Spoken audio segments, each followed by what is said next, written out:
میں تو آیا تھا سب سے اچھی بات کہنے، آج ہم لوگ یہی کہتے ہیں نا، میں اچھا کام کر رہا ہوں اور میری یہ مخالفت، میں اپنے خون کو برداشت کر لوں گا، اپنے خاندان کی بے عزتی برداشت کر لوں گا، میں دنیا کی سارے نقصان کو برداشت کر لوں گا، لیکن ایمان کے بارے میں میرے کوئی بولے گا تو میں جان دے دوں گا۔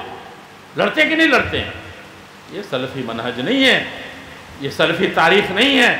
سلفی تاریخ کیا ہے کہ وہ کہتے ہیں جن لوگوں نے نکالا ہے سرداری چھین لی ہے، بھگا دیا ہے، جلا وطن کر دیا ہے، کہتے ہیں کہ اس کے آگے آگے ابا حضور ہیں۔ یہاں تو رشتہ داریاں ٹوٹ رہی ہیں، کہہ رہے ہیں کہ ابا حضور میں اور کچھ نہیں کر سکتا، تو ان ساری سزاؤں کے مقابلے میں، اس ساری بائیکاٹ اور آگ کے مقابلے میں کیا کروں گا؟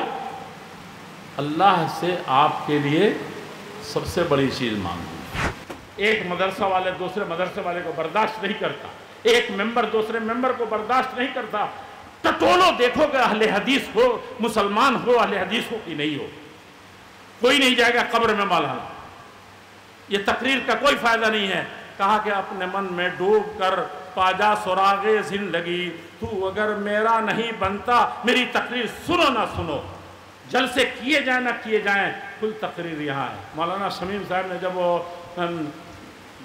موت والی جب آیت پڑھی ہے نا، تو یقین جانیے کہ میں نے کہا کہ سب بیکار، سمجھا کہ نہیں سمجھا؟ وہ پڑھ رہے تھے تو لگا کہ بس صرف اس نقطے پر لوگ ایک سیکنڈ کر کے رک کر کے جلسہ ختم کر کے چلے جاتے تو ہمارا اس جلسے کا سارا ثواب مل جاتا ہے، جلسہ کرنے والوں کو ہم لوگوں کا آنا سب حاصل ہوتا ہے۔ حدیث میں اللہ کے نبی نے فرمایا کہ ہم کو اے بیوی ہم کو اڑھا دو، چادر اڑھاؤ، میں لگتا نہیں کہ انی اخشی علی نفسی الہلاک، میں تو لگتا ہے کہ اب بالکل ہلاک ہو جاؤں گا، ختم ہو جاؤں گا۔ بیوی نے کیا کہا تھا؟ کلا، ایسا ساتھی ہونا چاہیے، ایسی بیوی ہونی چاہیے، سمجھا کہ نہیں سمجھا؟ مولوی صاحب نے چھوڑ دیا پڑھانا تو بمبے میں جائیں گے تو زیادہ کمائیں گے، یہاں تو صحیح سے روزی بھی نہیں چل رہی ہے، مدرسہ میں کیا پیچھے پڑے ہوئے۔ کتنے مولوی اس راستے سے نکل گئے، کتنے ناظم نے نظامت چھوڑ دی، کتنے ساتھیوں نے ساتھ چھوڑ دیا کہ اس میں کیا ملنے کو ہے۔ وہاں بیوی کہتی ہے کلا، ہرگز نہیں، آپ برباد نہیں ہو سکتے۔ کیا ہے؟ انک لتحمل الکل، کوئی کمزور مکہ میں نہیں ہے جس کے لیے آپ کھڑے نہ ہوتے ہیں۔ آج بھی ذمہ داری پڑھ کر کے یہ ذمہ داری لے رہے، پہلے سے آپ ذمہ داری اٹھائے ہوں۔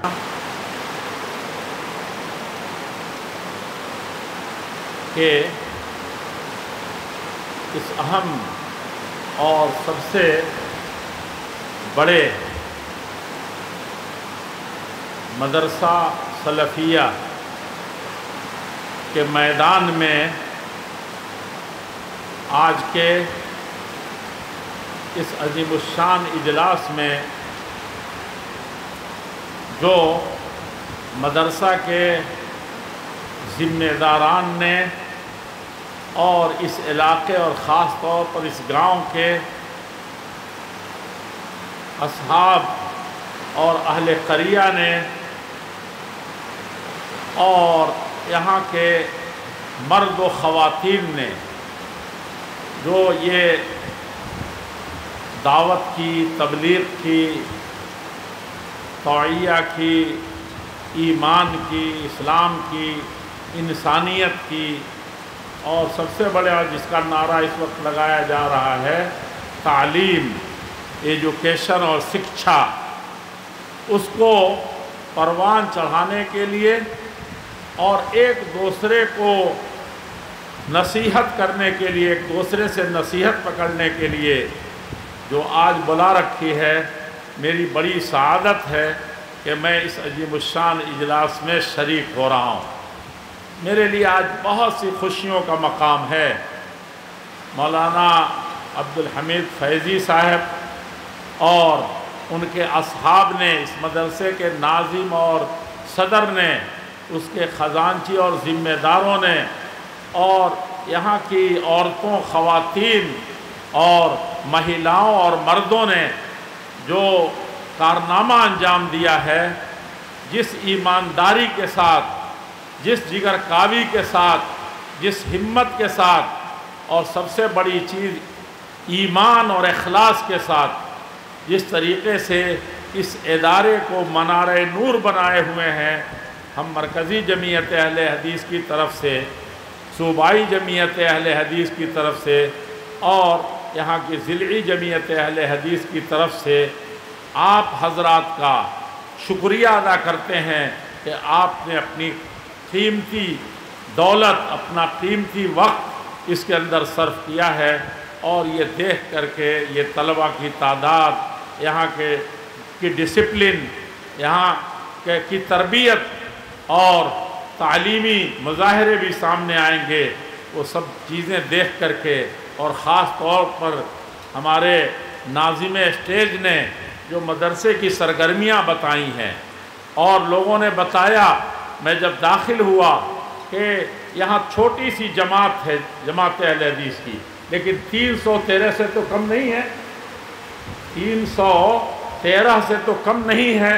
دار ارقم میں جو 2 3 4 لوگ رہ گئے تھے اس سے تو کم ہے نہیں، اور اسی طریقے سے شعب ابی طالب میں جتنے لوگ اکٹھا تھے اس سے یہ تعداد کم تو نہیں ہے۔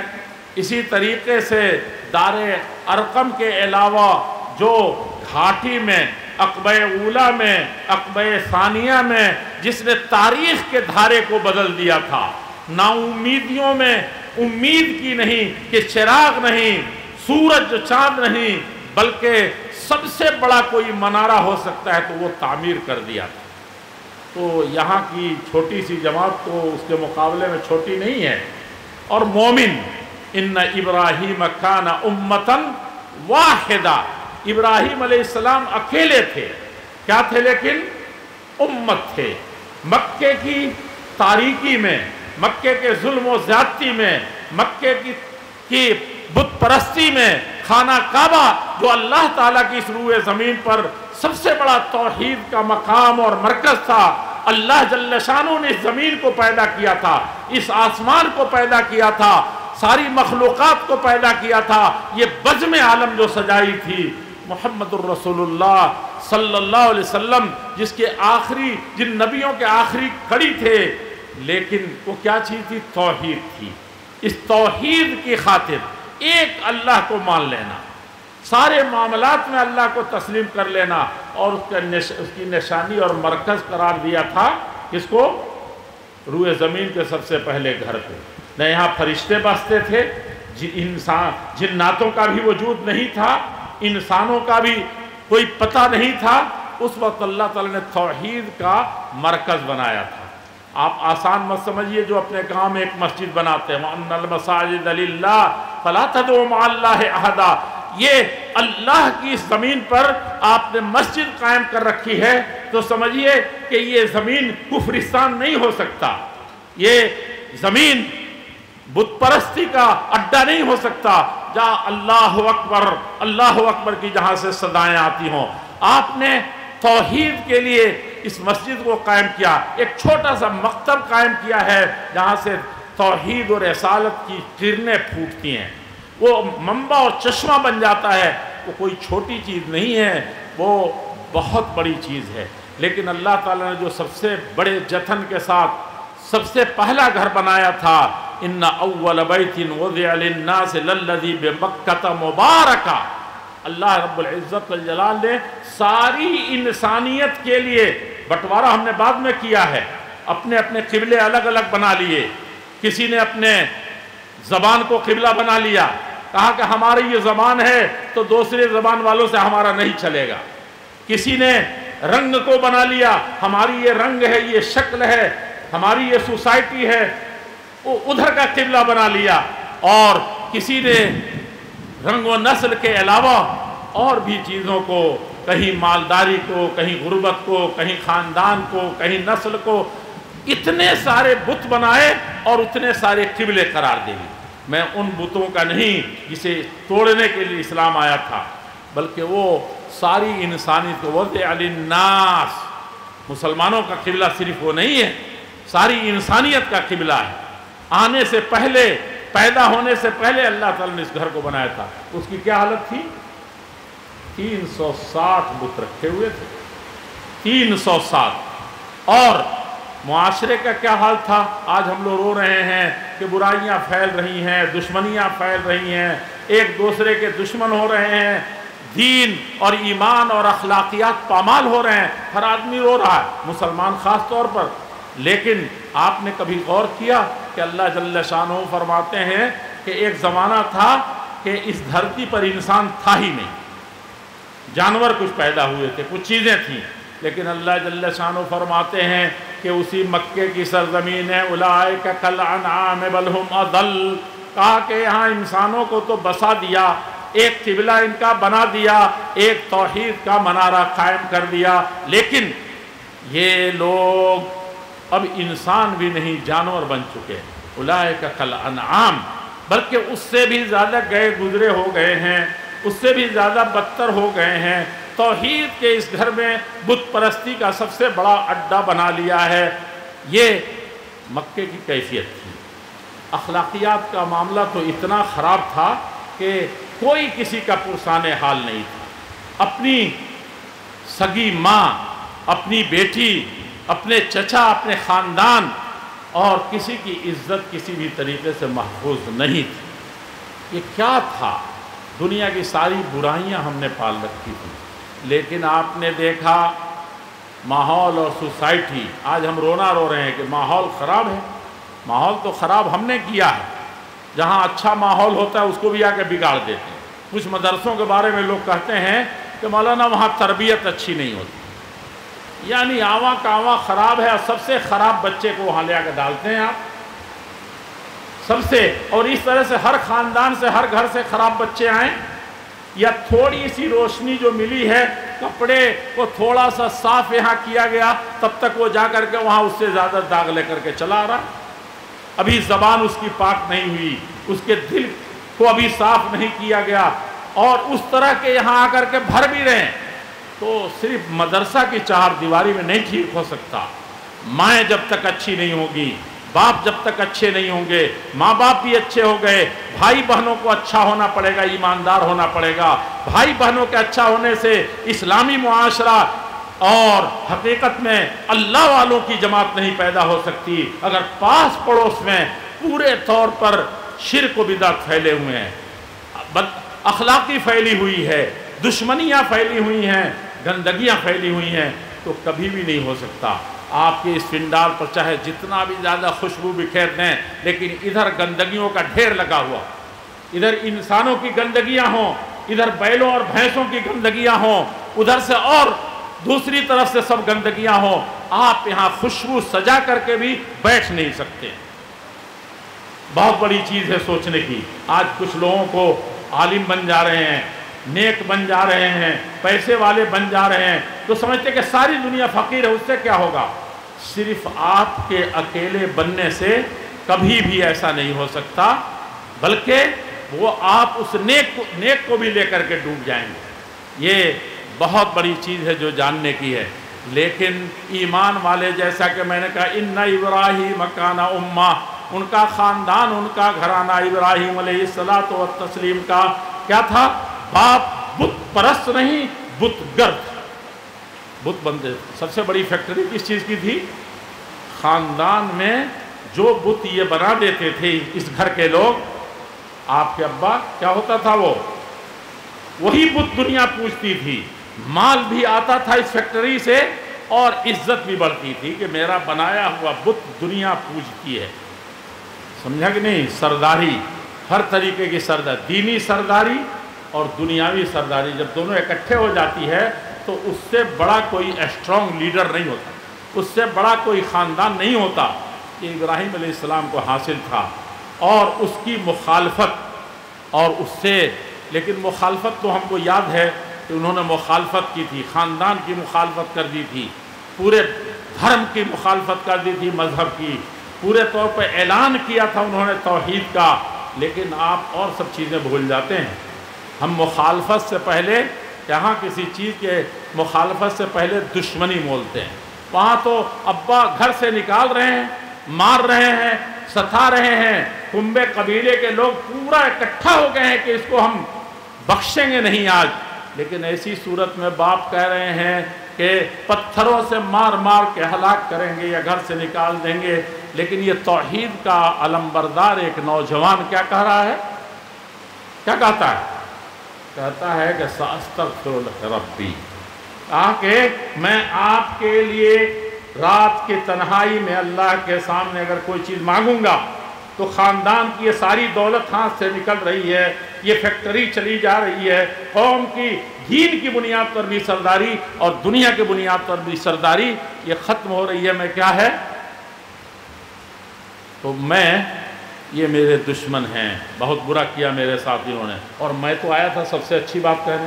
آج ہم لوگ یہی کرتے ہیں نا، میں اچھا کام کر رہا ہوں اور میری یہ مخالفت، میں اپنے خون کو برداشت کر لوں گا، اپنے خاندان کی بے عزتی برداشت کر لوں گا، میں دنیا کی سارے نقصان کو برداشت کر لوں گا، لیکن ایمان کے بارے میں میرے کوئی بولے گا تو میں جان دے دوں گا۔ لڑتے کہ نہیں لڑتے ہیں؟ یہ سلفی منہج نہیں ہے، یہ سلفی تاریخ نہیں ہے۔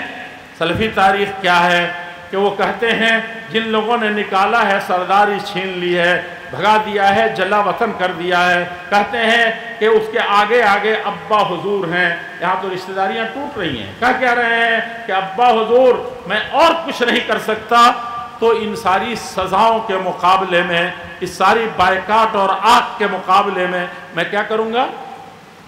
اللہ سے آپ کے لیے سب سے بڑی چیز مانگوں گا۔ ہم معاف کرنے کے لیے تیار ہی نہیں ہیں۔ کہا کہ میں ہی میرے معاف کرنے کا کیا؟ بھائی بیٹا ہوں میں، آپ چاہے جتنا ظلم کریں مجھے معاف کرنے کا کیا تھا؟ اس بیٹے کو ڈوب ماننا چاہیے جس کے دل میں یہ آ جائے کہ میں نے ابا کو معاف کر دیا، ابا نے دولت سے محروم کر دیا۔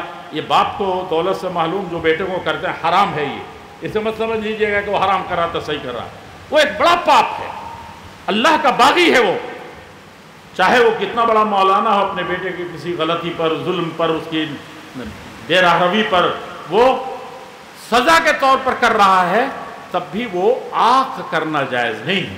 تو اس سے کوئی غلط مسئلہ نہ لے لے، لیکن ایسی نوبت آ جائے کہ باپ کے ظلم کے سامنے، باپ کی زیادتی کے سامنے، باپ کے مار پیٹ کے سامنے وہ کیا کرے؟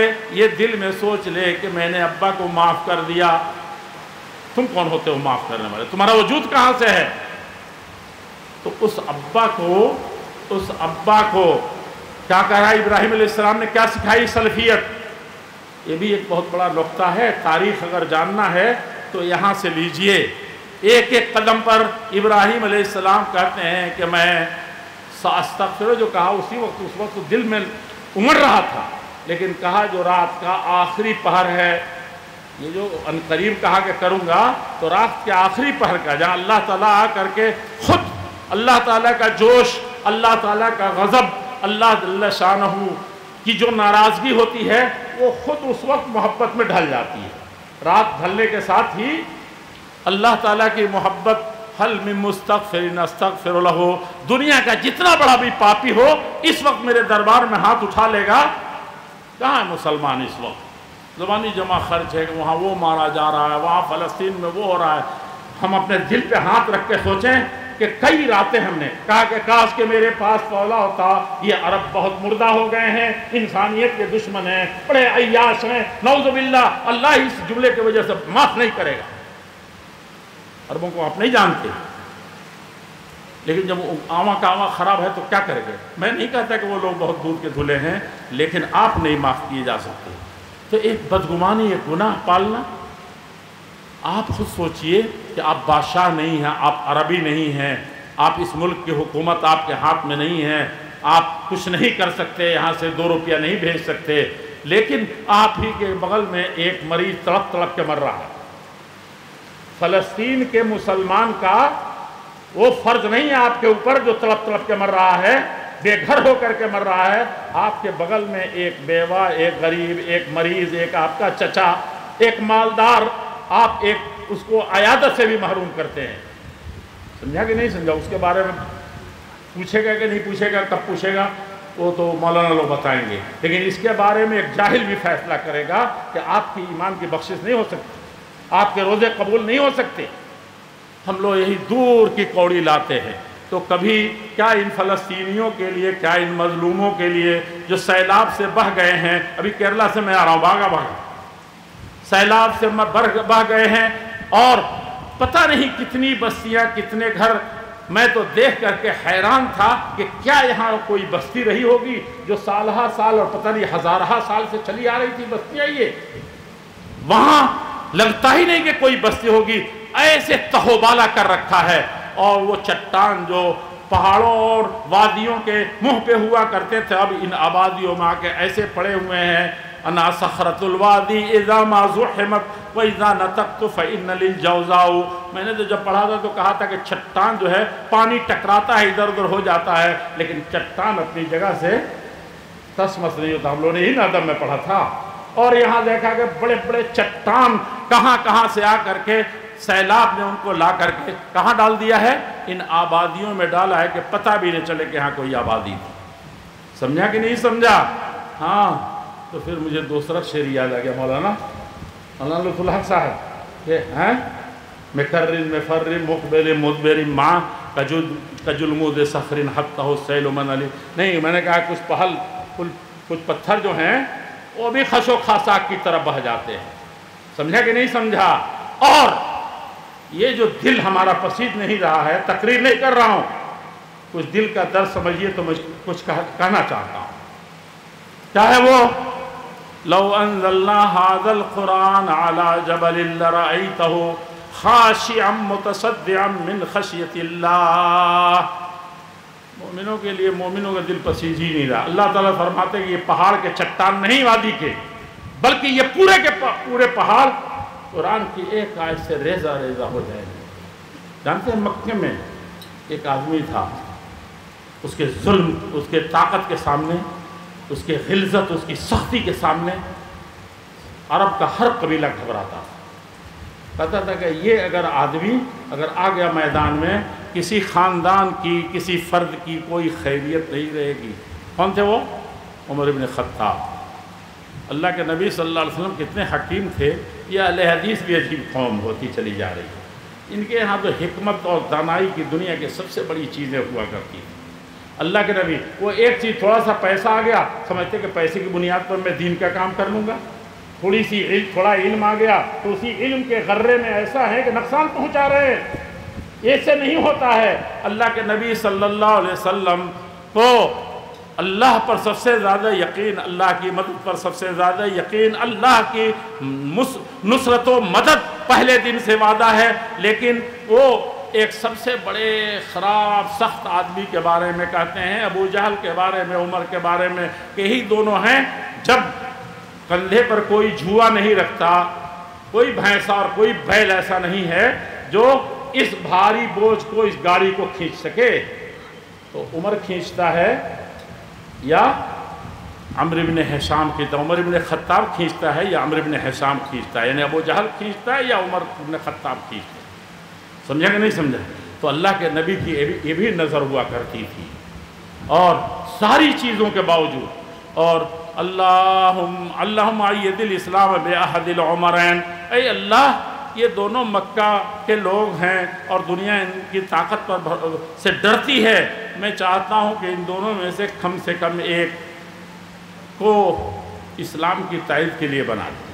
ہم تو صرف گاڑی کے لیے، جو جتنا بڑا بھی سرکس ہو وہاں جتنا بڑا سرکس، اور سرکسی میں نعوذ باللہ میں بار بار کہتا ہوں، عمر ابن خطاب سے زیادہ کون تھا؟ پورے مکے میں کسی کو جرأت تھی کہ محمد الرسول اللہ صلی اللہ علیہ وسلم گرچہ اللہ کے نبی تھے، آباء و اجداد کے دین کے خلاف کھڑے ہو گئے تھے، مکے میں خاندان بہت عالی مقام تھا، لیکن اس خاندان کے مقابلے میں گرچہ خود خاندان دشمنی کر رہا تھا، لیکن کب پاسا پلٹ جائے کسی کی ہمت نہیں تھی کہ محمد الرسول اللہ صلی اللہ علیہ وسلم سے کھلی دشمنی مول لے، میدان میں اتر آئے۔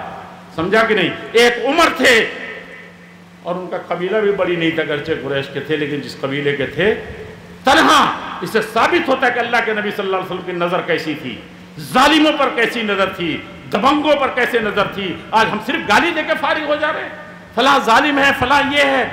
لوگوں، اہل حدیثوں سمجھیے اپنے منہج کو، اپنے مسلک کو، اپنے دین کو، کیونکہ 73 فرقوں میں سے اگر کوئی خیریت اور خیر اللہ رب العزت والجلال نے قیامت کے دن تک باقی رکھا ہے تو لَيَحْمِلُ هَذَا الْعِلْمَ مِنْ كُلِّ خَلَفٍ عَدُولُهُ، اور یہ کہ وَلَا تَزَالُ طَائِفَةٌ مِّنْ أُمَّتِي ظَاهِرِينَ عَلَى الْحَقِّ لَا يَضُرُّهُمْ مَنْ خَذَلَهُمْ، یہی ایک جماعت ہے جو جس کی تشریحات کا موقع نہیں ہے۔ امام احمد بن حنبل ہو، سعید خدری رضی اللہ عنہ، عبداللہ ابن مبارک ہوں، امام حاکم ہوں، ابر القرون جتنے محدثین معتمدین گزرے ہیں، ان سب کا متفقہ فیصلہ ہے کہ اگر یہ کوئی جماعت ہے جسے دنیا میں کوئی گزند نہیں پہنچا سکتی تو ساتھ چھوڑ دیں گے، منافقت کریں گے، لیکن اس کا بال بہکا نہیں کر سکے۔ تو آپ ہم لوگ یہی مسجد خوب گا رہے ہیں، کہہ رہے ہیں کہ لا یضرہم من خذلہم، کچھ بھی ہو جائے گا ہمارا کچھ نہیں۔ کیسے نہیں ہوگا؟ آپ کے ہاں وہ فراست نہیں، آپ کے ہاں وہ اتحاد نہیں، آپ کے ہاں وہ اجتماعیت نہیں، اور سب سے بڑی چیز یہ ہے کہ آپ کے دلوں کے اندر وہ جو کنیکشن ہے، بلکہ سب دل جو ہیں مومن کے دل، اہل حدیث کے دل، وہ سب کیا ہے؟ ایک دل ہیں۔ یہ چیز ہوتی تھی، اس کے بعد یہ فراست، اس کے بعد یہ نظر، اس کے بعد یہ چیزیں محمد الرسول اللہ صلی اللہ علیہ وسلم نے کہا، اور آپ نے دونوں چیزوں کو دیکھ لیا کہ اللہ کے نبی محمد الرسول اللہ صلی اللہ علیہ وسلم کے خاتمے کے لیے کہ جس نے خرخشے میں ڈال رکھا ہے عرب بھر کو، پورا عرب چیخ پڑا تھا، کہا کہ آج اس کا صفایا ہونا چاہیے، پورے عرب کو اس نے ہلا دیا ہے اور سب کے چین و سکون کو چھین لیا ہے، آج اس کا کام تمام ہونا چاہیے۔ کسی کے سر نہیں تھا جو اٹھ سکے، عمر ابن خطاب اٹھے تھے کہ نہیں اٹھے تھے؟